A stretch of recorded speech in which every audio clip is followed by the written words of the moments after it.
Mwenyekiti wa chama cha demokrasia na maendeleo Chadema, Tundu Antipas Mungwae Lissu, wakati huu akiwa ameshikiliwa na jeshi la polisi likiwa limetangaza wazi kupitia vyombo vya habari kuwa wamemshikilia kwa tuhuma nyingi ambazo zinamkabili.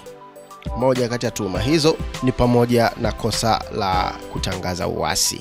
Haya yote yanakuja baada ya mwenyekiti wa chama cha demokrasia na maendeleo Tundu Antipas Mungwae Lissu kufanya mikutano katika mikoa kadhaa akihamasisha katika ile kauli mbiu ya sasa ya no reform no election, kauli ambayo inaelekeza kuwa chama cha demokrasia na maendeleo hakitashiriki uchaguzi na ikiwezekana uchaguzi usifanyike kabisa isipokuwa kwa yale madai ya matakwa yao kutimizwa, ikiwemo mabadiliko ya tume ya uchaguzi. Siku ya tarehe 9 ya mwezi wa 4 mwaka 2023, Tundu Antipas Mungwae Lissu alikamatwa na jeshi la polisi akiwa tayari kufanya mkutano katika mkoa wa Ruvuma. Chama cha demokrasia na maendeleo Chadema kupitia ukurasa wake wa mitandao ya kijamii hasa Twitter au X, mwenyekiti wa chama hicho kupitia kwa msaidizi binafsi wa Tundu Antipas Lissu zimeripoti kukamatwa na kushikiliwa na jeshi la polisi kwenye kituo cha Mbinga Mheshimiwa Tundu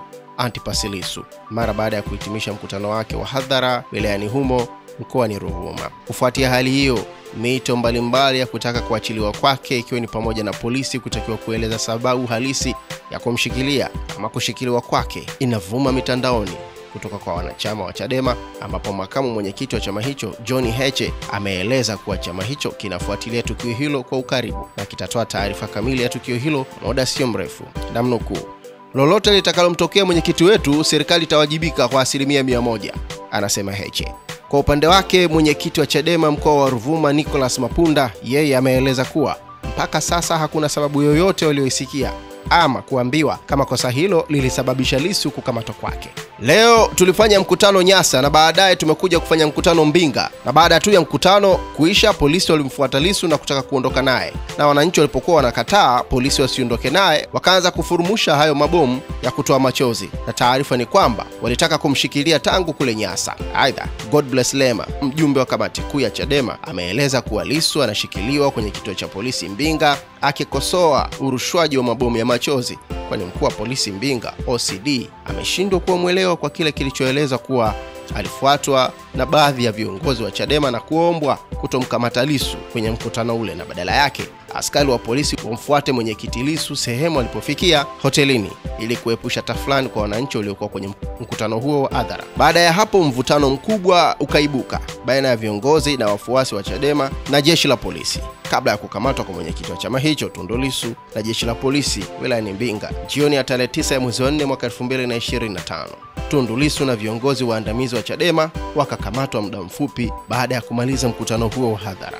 Baada ya hapo, mito mbalimbali ikaanza kusikika. Kituo cha sheria na haki za binadamu nchini Tanzania LOHRC wakalitaka jeshi la polisi Tanzania kumwachia mara moja mwenyekiti wa chama cha demokrasia na maendeleo Chadema Mheshimiwa Tundu Lissu aliyeripotiwa kukamatwa na kutiwa kwenye kituo cha polisi Mbinga mkoani Ruvuma mara baada ya kumaliza mkutano wake wa hadhara. LOHRC kupitia mkurugenzi mtendaji wake wakili Anna Henga ikaeleza pia kusikitishwa na taarifa za kukamatwa kwa Tundu Lissu na wanachama wengine wa chama hicho, wakieleza kuwa wanafuatilia kwa ukaribu sana tukio hilo na kuahidi kuwa wataeleza vyema hatua zitakazochukuliwa na kituo hicho. Aidha, LOHRC ikaitaka polisi ya Ruvuma kumpatia haki zote Mheshimiwa Tundu Lissu, wakikumbushwa kuwa mikutano ya hadhara na maandamano ni haki ya kikatiba kama ilivyobainishwa kifungu cha 20 katiba ya mwaka 77, kifungu namba 11 cha sheria ya vyama vya siasa sura ya 25 ya mwaka 2019. Haikuishia hapo. Mwanasheria nguli maarufu na machachali Mwambukusi Boniface, yeye alinukuliwa na wanahabari akisema, tunafuatilia kujua nini kimejili na kwa nini nguvu kubwa kiasi kile imetumika eneo ambalo Chadema na wananchi walikuwa wakitumia haki yao kujumuika na kufuata sheria. Nguvu iliyotumiwa na polisi dhidi ya raia wasiokuwa na silaha yoyote sio tu matumizi mabaya ya sheria, bali ni hali inayoashiria kutokuwajibika na kukosekana kwa ustahimilivu wa kisiasa katika taifa letu. Kulikuwa na namna nyingi sana za kiuweledi ambazo zingeweza kufanyika bila rapsha, wala risasi au mabomu ya machozi. Tundu Antipas Lissu Sio tu kwamba ni mwanachama na kiongozi wa chama kikuu cha upinzani, huyu pia ni mwanachama wa TLS na ana haki ya kutendewa kwa mujibu wa sheria. Jeshi la polisi litoke na kutueleza sababu za kutumia nguvu ile dhidi ya raia na kwamba Tundu Lissu anashikiliwa kwa kosa gani hasa. Huyu ni mwanasheria Boniface Mambukusi. Lakini kipi hasa kiini ama inaelezwa kwamba ni sababu ya Tundu Antipas Lissu, mwenyekiti wa chama cha demokrasia na maendeleo Chadema, kukamatwa? Inaelezwa chanzo hasa cha kukamatwa kwake ni ile kampeni ya no reform no election na harambee ya kuchangia chama kwa jina la Tone Tone. Taarifa rasmi kuhusu sababu ya kukamatwa kwake zikiwa bado hazijatolewa wazi na vyombo vya habari, lakini mjadala ukaibuka miongoni mwa wachambuzi wa siasa na wananchi wakihusisha tukio hilo na kauli aliyoitoa siku chache kabla ya tukio hilo. Kauli hiyo iliyotolewa siku ya tarehe 3 ya mwezi wa 4 mwaka 2025 katika mkutano mkuu wa Chadema wa kitaifa uliohudhuriwa na viongozi wa chama na watiania wa ubunge kutoka majimbo mbalimbali nchini, inatajwa kuwa ni miongoni mwa sababu zilizochochea tafsiri kuwa huenda Lissu alikamatwa kutokana na maudhui yake. Katika mkutano uliofanyika jijini Dar es Salaam, Lissu alizungumza kwa hisia kali akisisitiza msimamo wa chama chake kuhusu kuzuia uchaguzi wowote usiofuata misingi ya haki na usawa. Katika sehemu ya hotuba yake iliyorekodiwa na kusambaa mitandaoni, alisikika Lissu akisema, "Wamesema kitu kimoja sahihi hapo. Wanasema msimamo huu unaashiria uasi. Ni kweli, kwa sababu tunasema tunazuia uchaguzi, tutahamasisha uasi. Hiyo ndio namna ya kupata mabadiliko. Mandela had to go through life in prison for treason ili tu kupata mabadiliko Afrika ya Kusini. Kwa hiyo tunaenda kukinukisha, walio tayari tutakwenda nao. Hakuna mtu atakayewekewa bunduki kwenda. Kama utataka kuwa mbunge seriously, twende tukapigania mabadiliko. Huu uchaguzi tutauvuruga. Kama unafikiria kuwa utakuwa mbunge Oktoba au Novemba, sahau. Mimi nimeshakinukisha. Ninakamatwa. Ninakwenda kushtakiwa kwa uhaini kwa kuhamasisha uasi."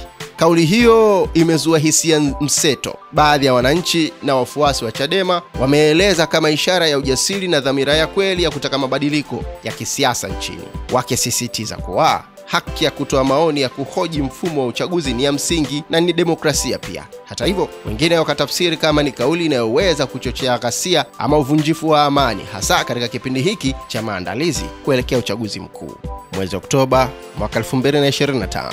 Basi baada ya hemwa na harakati nyingi za wanaharakati na wafuatiliaji wa siasa kutaka kufahamu chanzo, jeshi la polisi mkoani Ruvuma likadaiwa kuwazuia viongozi wa chama cha demokrasia na maendeleo Chadema kuendelea na mikutano yao, ikiwemo mikutano ya hadhara na mkutano na waandishi wa habari uliopangwa kufanyika tarehe 10 ya Alhamis saa 5 asubuhi. Makamu mwenyekiti wa chama cha demokrasia na maendeleo Chadema, John Heche, yeye akasema hayo siku ya Aprili 10, 2025 akizungumza na vyombo vya habari muda mfupi baada ya kuhojiwa na polisi kutokana na wito uliowasilishwa na viongozi wa chama hicho kufika kituo cha polisi cha Songea. Akieleza hali iliyotokea, Heche amesema kuwa walipofika kwa kamanda wa polisi wa mkoa wa Ruvuma RPC, walipewa maelekezo ya kusitisha mikutano yote iliyopangwa kufanyika mkoani humo, ikiwemo mkutano na waandishi wa habari. Polisi walikuwa wametukamata, wametufikisha kwa RPC, wakapiga marufuku kwamba hawaruhusu mkutano wowote wala kufanya mkutano na waandishi wa habari katika mkoa huo. Wametuambia tuondoke hapa Ruvuma kwani mikutano yote imepigwa marufuku. Nimemnukuu Heche. Ameeleza kuwa walielekezwa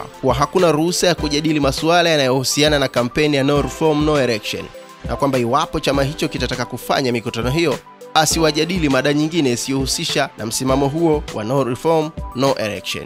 Nikamuuliza, "Tuchagulie basi mada unayoipendelea kaiwasilishe." Akasema, "Hamruhusiwi kuzungumza no reform no election hapa." Akaongeza Heche. Kwa upande wake, kamanda wa polisi mkoa wa Ruvuma, kamishna msaidizi mwandamizi wa polisi SACP Marco Chiria, alipotafutwa na waandishi wa habari kuhusiana na tukio hilo, yeye akasema kuwa atatoa taarifa rasmi kwa vyombo vya habari muda utakapofika saa 7 mchana siku ya Alhamisi, na hakupenda kuzungumzia tukio hilo kwa undani kwa wakati huo. Hata hivyo, wananchi waliendelea kufuatilia ili kujua sababu hasa ya nini kilichosababisha Tundu Lissu akakamatwa na mashtaka yanayomkabili.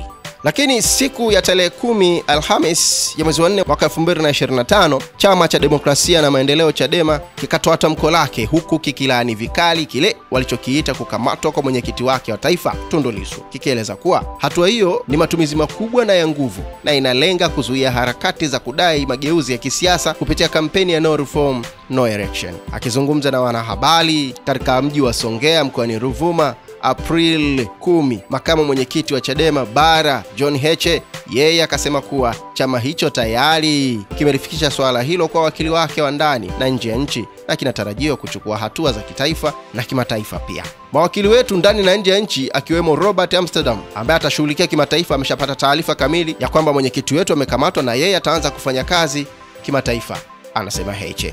Heche ameeleza kuwa ndani ya nchi wakili maarufu Peter Kibatala pamoja na Deogratias Mahinyila na timu ya mawakili waliopo Dar es Salaam wanafuatilia kwa ukaribu suala hilo kwa mujibu wa sheria. Chadema ikaeleza kuwa kukamatwa kwa Lissu kuna kwenda kinyume na misingi ya haki na kwamba kiongozi huyo alikuitwa na kujisalimisha mwenyewe kwa jeshi la polisi badala ya nguvu iliyotumika.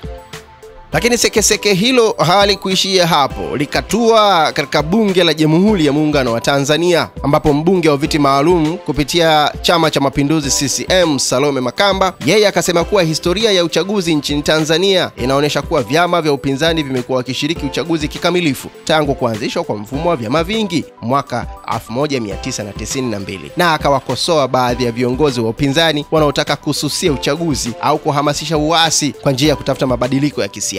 Akizungumza akiwa bungeni jijini Dodoma tarehe 10 Aprili ya mwaka 2025 wakati wa mjadala wa bajeti ya ofisi ya waziri mkuu, Makamba akasema kuwa hatua ya baadhi ya wanasiasa kupinga kushiriki uchaguzi kwa madai ya kutokuwepo kwa mazingira huru na haki ni kisingizio tu cha kushindwa kukabiliana na ukweli wa kisiasa uliopo hivi sasa katika taifa letu. Namnukuu, naomba niwakumbushe waheshimiwa wabunge, hii nchi imeanza uchaguzi wa vyama vingi mwaka 95. Mwaka 95 kulikuwa na wabunge wa upinzani 51. Mwaka 2000 walikuwa 26. Mwaka 2005 walikuwa 41. Mwaka 2010 walikuwa 89. 2015 wakawa 116. 2020 walikuwa 28 na hakuna mtu aliyesema hatushiriki uchaguzi mpaka tufanye mabadiliko ya kisheria, akasema Makamba. Makamba akaendelea kusema kuwa katika chaguzi zote hizo hakuna mwanasiasa yoyote aliyewahi kutoa kauli za uchochezi, uasi wala kuhimiza wananchi kuingia barabarani kwa ajili ya kushinikiza mabadiliko ya kisiasa, na akadai kuwa baadhi ya viongozi wa upinzani wanaoshinikiza kusitishwa kwa uchaguzi ni watu waliokosa nafasi ya kugombea urais na sasa wanaeneza kauli za kukatisha tamaa kwa Watanzania. Salome akasisitiza kuwa mazingira ya sasa ya kisiasa yameboreshwa, ikiwa ni pamoja na kuruhusiwa kwa mikutano ya hadhara. Kwa hivyo upinzani unapaswa kuendelea kushiriki uchaguzi badala ya kulaumu mfumo kwa kushindwa kisiasa. Lakini mbunge wa jimbo la Nkasi Kaskazini kupitia Chama cha Demokrasia na Maendeleo, Aida Kenani, yeye akaitaka serikali kuweka hadharani sababu za kukamatwa kwa mwenyekiti wa Chadema Taifa Tundu Antipas Mungwai Lissu ili Watanzania wazijue na haki itendeke kama Mtanzania. Kenani aliyasema hayo siku ya Alhamisi April tarehe 10 ya mwaka 2025 bungeni katika jiji la Dodoma wakati akichangia makadirio ya mapato na matumizi ya ofisi ya waziri mkuu kwa mwaka wa fedha 2025-2026. Amesema kuwa ni wajibu wake kama mbunge kuwasemea viongozi wake na kuongeza kuwa anaamini haki itatendeka. Kama kuna kosa limefanyika liwekwe wazi, Watanzania walijue. Baada ya vurumai, vurugu, heka na hemwa za kutosha, hatimaye jeshi la polisi mkoa wa Ruvuma likathibitisha kukamatwa kwa mwenyekiti wa Chama cha Demokrasia na Maendeleo Chadema Tundu Lissu, likielezwa kuwa anashikiliwa kwa tuhuma za kutoa maneno ya uchochezi yanayolenga kuzuia kufanyika uchaguzi mkuu mwaka 2025. Akizungumza na wanahabari April 10 siku ya Alhamisi 2025, kamanda wa polisi mkoa wa Ruvuma, kamishna msaidizi mwandamizi SACP Marco Chilia, akasema kuwa Lissu alikamatwa mnamo Aprili 9 katika mtaa wa Soko Kuu wilaya ya Mbinga na kwamba kwa sasa anaendelea kuhojiwa na maofisa wa polisi Dar es Salaam. Jeshi la polisi lilimkamata mwenyekiti huyo kufuatia tuhuma zilizokuwa zinapelelezwa za kufanya uchochezi wa kutokufanya uchaguzi mkuu mwaka 2025, amesema kamanda huyo. Kwa mujibu wa jeshi la polisi, Lissu anatuhumiwa kutoa matamshi ambayo yanaweza kuashiria uvunjifu wa amani na kuyumbisha utaratibu wa kikatiba wa kufanyika kwa uchaguzi mkuu kama inavyotarajiwa na Watanzania. Jeshi la polisi likatoa onyo kwa vyama vyote vya siasa na wananchi kwa ujumla kuepuka kauli na matendo yanayoweza kusababisha taharuki na kuharibu amani. Likasisitiza pia halitasita kuchukua hatua za kisheria dhidi ya yeyote atakayekiuka sheria. Jeshi la polisi linatoa onyo kwa vyama vyote vya siasa kutotoa maneno ya uchochezi, kutotoa lugha za kukashifu polisi au serikali, au kutoa na kuonyesha viashiria vyovyote vya uvunjifu wa amani katika kipindi hiki cha kuelekea uchaguzi mkuu wa 2025. Kauli hiyo imekuja wakati ambao mijadala kuhusu nafasi ya upinzani katika uchaguzi ujao inaendelea kushika kasi, huku baadhi ya viongozi wa upinzani wakitaka mageuzi ya sheria za uchaguzi kabla ya kushiriki mchakato huo. Vuguvugu la No Reform No Election linaloongozwa na Chadema limekuwa likihamasishwa kupitia mikutano ya hadhara na mitandaoni kwa wiki kadhaa sasa. Jeshi la polisi limeeleza kuwa uchunguzi dhidi ya Lissu unaendelea na utakapokamilika hatua stahiki zitachukuliwa kwa mujibu wa sheria.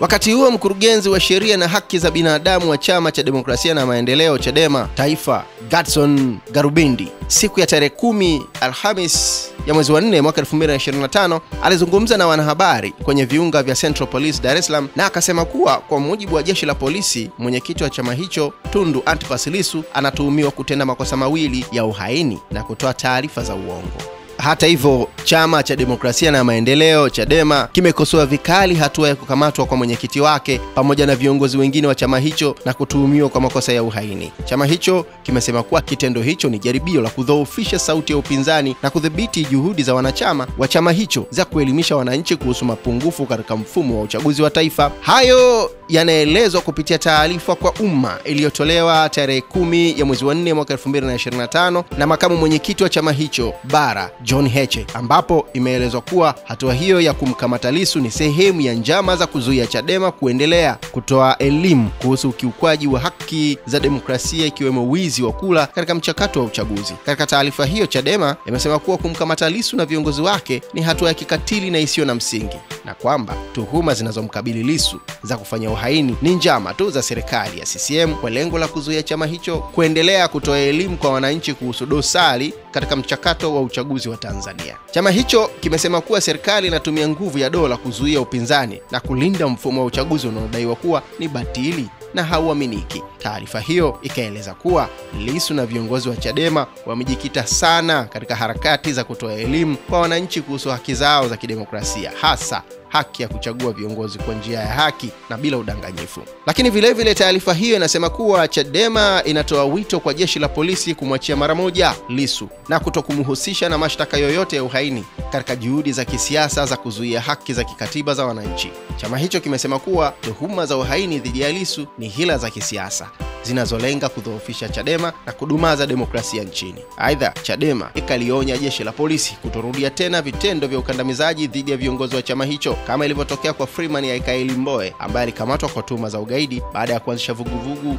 la kudai katiba mpya. Taarifa hiyo ikasisitiza kuwa vitendo vya matumizi ya nguvu dhidi ya viongozi wa Chadema vinachochea hasira kali na kujenga upinzani dhidi ya serikali. Hatimaye mahakama ya hakimu mkazi Kisutu ikaipokea kesi ya jinai dhidi ya mwenyekiti wa Chama cha Demokrasia na Maendeleo Chadema Tundu Antipas Mungwai Lissu anayekabiliwa na mashtaka ya uhaini, ambapo amesomewa shtaka hilo kwa mujibu wa hati ya mashtaka iliyowasilishwa. Lissu anadaiwa kutamka na kuchapisha maneno yanayodaiwa kuwa ni ya kuchochea vurugu na kuvuruga uchaguzi mkuu wa mwaka 2025. Katika hatua hiyo inadaiwa kuwa tarehe 3 ya mwezi wa Aprili mwaka 2025 ndani ya jiji la Dar es Salaam, Lissu alinukuliwa akisema, "Walisema msimamo huu unaashiria uasi. Ni kweli, kwa sababu tunasema tutazuia uchaguzi, tutahamasisha uasi. Hiyo ndiyo namna ya kupata mabadiliko. Kwa hiyo tunaenda kukinukisha sana huu uchaguzi, tutaenda kuuvuruga kweli kweli, tunaenda kukinukisha vibaya sana." Serikali inadai kuwa kauli hiyo inaashiria kwa nia ya wazi ya kuchochea wananchi kuzuia uchaguzi na kuvuruga utulivu wa amani. Jambo hilo ni kinyume na sheria. Mashtaka hayo yakaeleza kuwa Lissu akiwa raia wa Jamhuri ya Muungano wa Tanzania alitoa kauli hizo akiwa na dhamira ya kuzuia uchaguzi na kushinikiza serikali, hali inayodaiwa kuwa ni kitendo cha uhaini. Mtazamaji wa Ipinda Online TV, tunakuangazia sekeseke linaloendelea kati ya Chama cha Demokrasia na Maendeleo na serikali ya Jamhuri ya Muungano wa Tanzania. Mashtaka rasmi yakisomwa katika siku ya Alhamisi ya tarehe 10 dhidi ya mwenyekiti wa Chama cha Demokrasia na Maendeleo. Salia hapa, tutaendelea kukupatia updates za kila kinachoendelea katika sekeseke hili. Mwandaaji na msomaji wa makala hii ni mimi Isaya Edward Maridadi Kizaudi Mbaya. Director O ni mtu ambaye niko naye pembeni kwa ajili ya kuhakikisha unapata kilicho bora. Ciao.